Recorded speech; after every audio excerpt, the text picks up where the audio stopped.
Autre préparation indissociable de Noël, la fameuse bûche. En France, la quasi-totalité des ventes se concentre sur le seul mois de décembre. Un enjeu financier colossal pour les fabricants qui rivalisent de créativité pour nous faire saliver. Avec des noms qui font rêver, comme Caprice des îles ou Magie de Noël. Il y a bien sûr la bûche pâtissière, réputée pour sa fraîcheur et sa finesse. Mais les prix affichés dans les vitrines de nos boulangeries sont parfois dissuasifs. Et vous allez découvrir que si certains mettent en avant le fait maison, ces bûches pâtissières n'ont pas toujours la saveur de l'authentique. Souvent moins chère, la bûche glacée est aussi prisée des consommateurs. Dans les magasins, on en trouve parfois pour 8 personnes à moins de 1 €. Mais que mange-t-on à ce prix-là? Vous allez voir que certains ingrédients utilisés et certaines méthodes de fabrication sont plutôt surprenants. Nous sommes dans les beaux quartiers de Paris, au cœur du 5e arrondissement. Dans un somptueux hôtel particulier, va nous être révélé aujourd'hui le top de la bûche. Une poignée de privilégiés s'apprêtent à vivre un moment exclusif. Le pâtissier Guy Krenzer a mis les petits plats dans les grands pour accueillir ses invités triés sur le volet. Pianiste, décoration raffinée et service digne d'un palace. Rien n'a été laissé au hasard pour les séduire.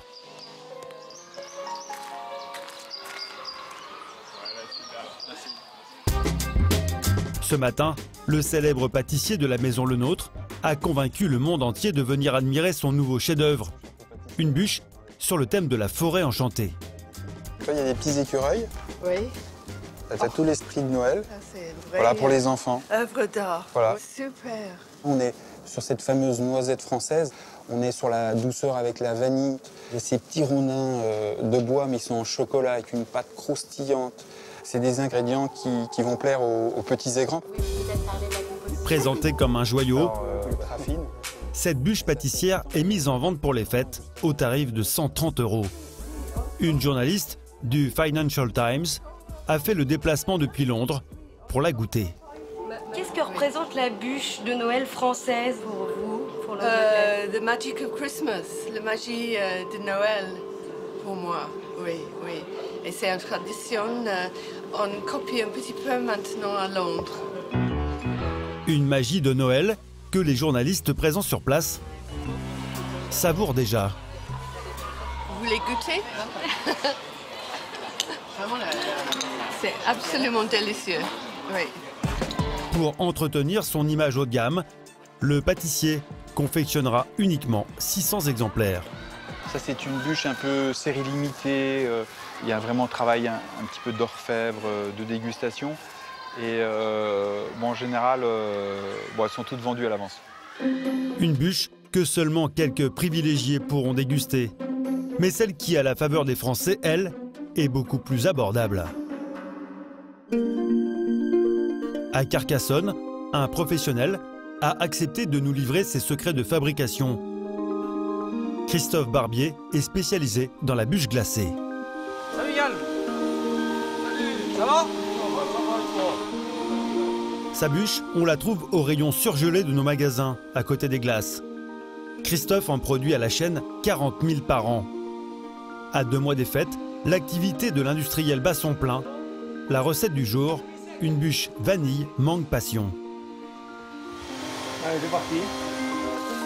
Tout commence dans cette cuve où sont mélangés du lait et de la crème, avec l'ingrédient qui fera toute la saveur, de la vanille de Madagascar. Donc voilà notre fameuse vanille qui est livrée directement sur des sachets de 5 kg. Vous voyez que c'est des petits fagots qui sont liés, tout est fait à la main. Aujourd'hui, on est à 400 € le kilo. Donc c'est vrai que la vanille, pour nous, c'est un trésor déjà. Pour réaliser ces 1500 bûches du jour, Christophe va dépenser 1600 € pour 4 kilos de vanille. Heureusement, un autre ingrédient plutôt étonnant ne lui coûte presque rien. Comme tous les fabricants, Christophe insuffle par ses petits tuyaux de l'air comprimé dans son mélange. Alors ici, c'est tout simplement le cheminement de l'air compressé qu'on met directement à travers notre turbine de gaz. L'air est indispensable pour que la bûche ne soit pas dure comme un glaçon et donc immangeable quand on la sert. Nous mettons à peu près 30% d'air dans la crème glacée à base de lait et 15% d'air dans notre sorbet, par exemple sur la mangue passion aujourd'hui. Le résultat, c'est ce long serpentin de crème réfrigéré à -4 degrés. Une fois découpée et empaquetée, la bûche de Christophe sera vendue 10,80 € dans le commerce. C'est 10 fois plus cher que les premiers prix. Un écart que Christophe justifie par l'utilisation d'ingrédients naturels. Selon lui, toutes les bûches ne présenteraient pas les mêmes qualités que la sienne. Et pour s'y retrouver, il suffit de lire les étiquettes. Alors, le consommateur il peut se repérer très facilement. Il repère le volume du produit, donc notamment chez nous c'est 900 ml, et ensuite le grammage. Chez nous c'est 604 grammes. Plus il y a de grammage, moins il y a de l'air. Et moins il y a de grammage, plus il y a de l'air. Par exemple, si on identifie 900 ml, si un poids à 450 grammes, ça équivaut à 50% d'air dans la crème glacée. Certains fabricants ne manqueraient donc pas d'air pour gonfler artificiellement les prix. En nous rendant dans une grande surface, nous allons constater que certains utilisent ce procédé jusqu'à la limite légale, fixée à 50% d'air. Sur cette bûche à 6 €, le taux d'air atteint les 44%.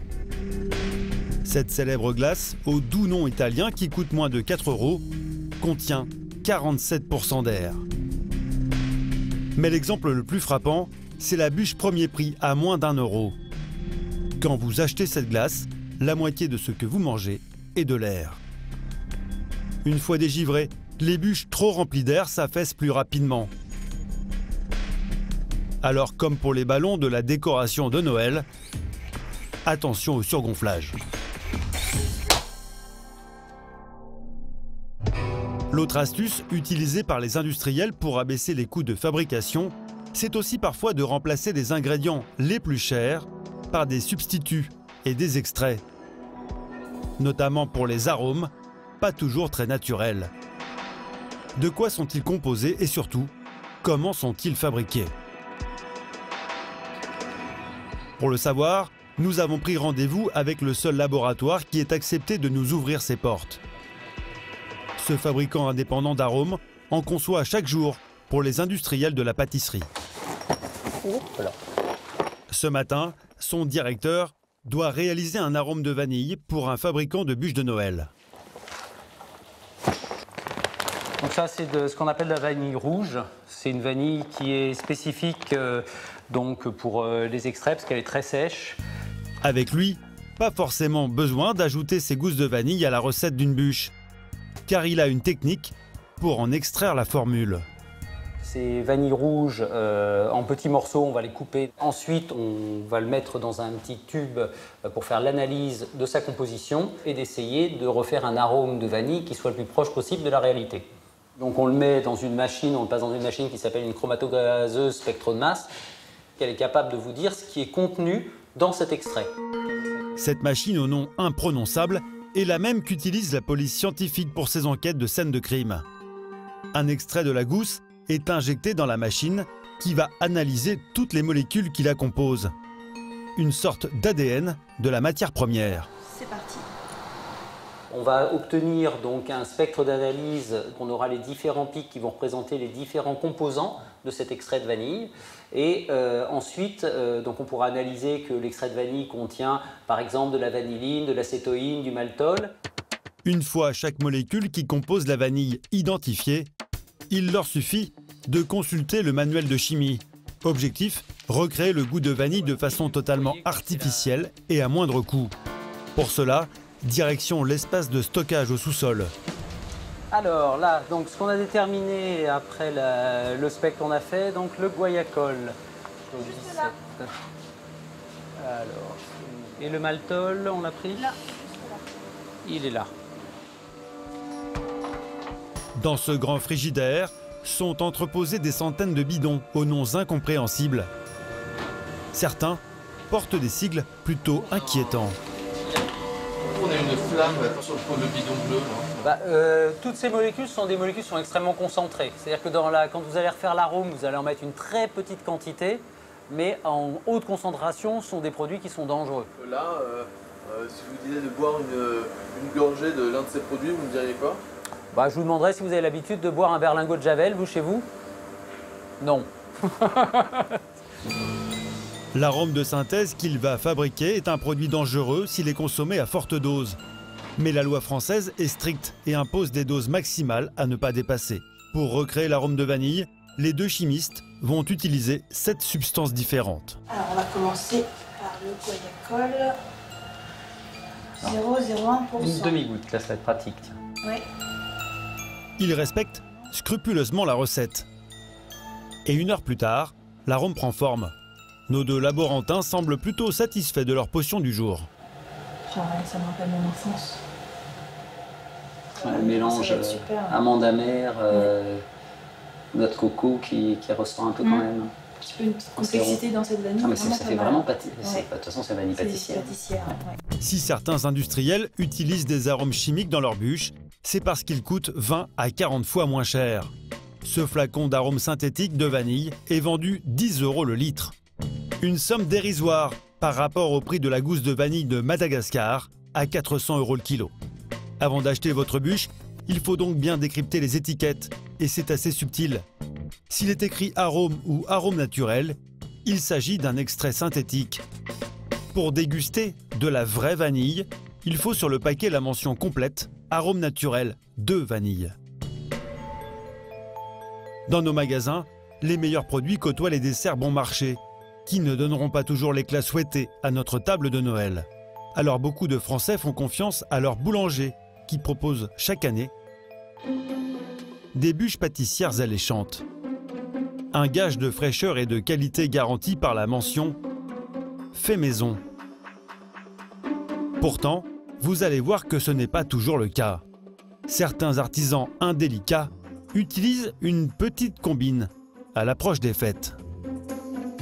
Nous avons découvert sur Internet toute une série de grossistes qui proposent des bûches congelées à prix imbattables. L'un d'eux attire notre attention. Dans son catalogue, cette société française propose des bûches pâtissières surgelées qui ressemblent à s'y méprendre à celles de certains pâtissiers. Le site n'hésite pas à vanter la noblesse des ingrédients, comme le chocolat du Venezuela. Pour tenter d'en savoir plus, nous prenons rendez-vous dans un café parisien avec l'un des commerciaux de la marque, en nous faisant passer pour l'associé d'une boulangerie. La rencontre est filmée en caméra cachée. Bonjour. Je vous en prie.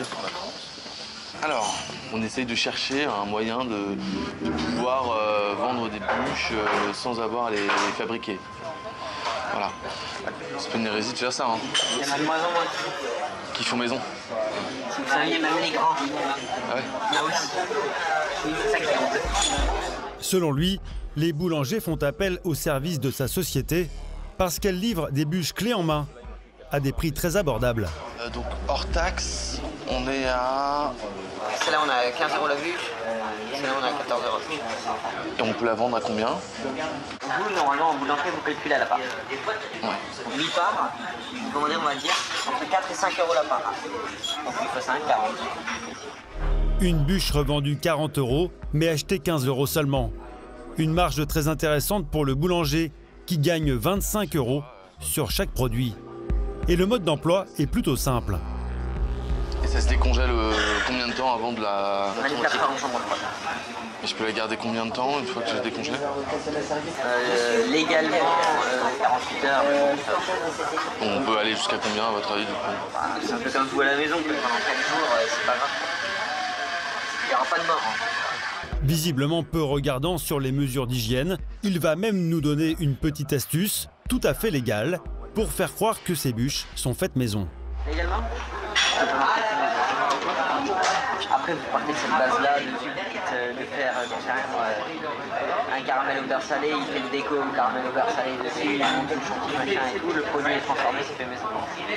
Ah, je savais pas. Une technique qu'utiliseraient certains boulangers, car il suffit d'ajouter un coulis ou de la nougatine à un produit surgelé pour avoir le droit d'afficher la mention fait maison dans sa vitrine.